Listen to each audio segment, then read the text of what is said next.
नमस्ते मनोविज्ञान प्रेमियों। आज हम थार्नडाइक के कनेक्शनिज्म थ्योरी के बारे में जानेंगे, जो कि यह समझने का एक बुनियादी सिद्धांत है कि हम कैसे सीखते हैं। एडवर्ड थार्नडाइक, एक अमेरिकी मनोवैज्ञानिक, का मानना था कि सीखने में उत्तेजनाओं और प्रतिक्रियाओं के बीच संबंध या कनेक्शंस बनाना शामिल है। ये कनेक्शंस प्रतिक्रिया के परिणामों के आधार पर मजबूत या कमजोर होते हैं। Ready to simplify, let's go. सबसे पहले थार्नडाइक के सिद्धांत की आधारशिला, द लॉ ऑफ इफेक्ट। संतोषजनक परिणाम देने वाले कार्यों को दोहराए जाने की संभावना होती है, जबकि असुविधा के परिणाम स्वरूप होने वाले कार्यों को दोहराए जाने की संभावना कम होती है। एक पजल बॉक्स में एक बिल्ली की कल्पना करो। यदि लीवर दबाने से दरवाजा खुल जाता है और बिल्ली को खाना मिल जाता है, तो उसके फिर से लीवर दबाने की संभावना अधिक होती है। लेकिन अगर लीवर दबाने से असुविधा होती है, तो बिल्ली इससे बचेगी। यह नियम व्यवहार को आकार देने में पुरस्कार और दंड की भूमिका पर प्रकाश डालता है। समय के साथ संतोषजनक परिणाम उत्तेजना और प्रतिक्रिया के बीच संबंध को मजबूत करते हैं। अगला, द लॉ ऑफ एक्सरसाइज।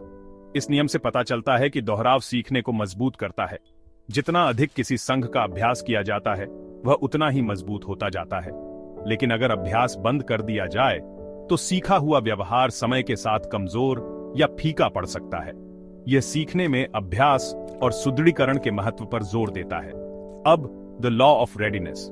यह नियम कार्य करने या सीखने के लिए शिक्षार्थी की तैयारी पर केंद्रित है। जब कोई व्यक्ति कोई कार्य करने के लिए तैयार होता है, तो उसे करना संतोषजनक होता है। लेकिन जब वे तैयार नहीं होते हैं, तो उन्हें कार्य करने के लिए मजबूर करने से निराशा हो सकती है। उदाहरण के लिए, एक बच्चा जो गुणा सीखने के लिए तैयार है, उसे यह प्रक्रिया आकर्षक लगेगी। हालांकि यदि बच्चे ने अभी तक जोड़ में महारत हासिल नहीं की है, तो गुणा करने के लिए मजबूर करने से जलन हो सकती है और प्रगति में बाधा आ सकती है। यह सिद्धांत शिक्षण में अनुक्रमण के महत्व पर जोर देता है। बिल्लियों के साथ थार्नडाइक के पजल बॉक्स प्रयोगों ने इन कानूनों को खूबसूरती से प्रदर्शित किया। परीक्षण और त्रुटि के माध्यम से बिल्ली ने अंततः लीवर दबाया, जिससे दरवाजा खुल गया। कई परीक्षणों के बाद बिल्ली ने बचने के लिए तुरंत लीवर दबाना सीख लिया, जिससे पता चलता है कि सीखना हुआ था। थार्नडाइक के सिद्धांत ने trial and error learning, incremental learning and association जैसी प्रमुख अवधारणाओं को भी पेश किया। अचानक अंतर्दृष्टि या आहा क्षणों के विपरीत, थार्नडाइक ने प्रस्तावित किया कि सीखना दोहराव और सुदृढ़ीकरण के माध्यम से छोटे क्रमिक चरणों में होता है।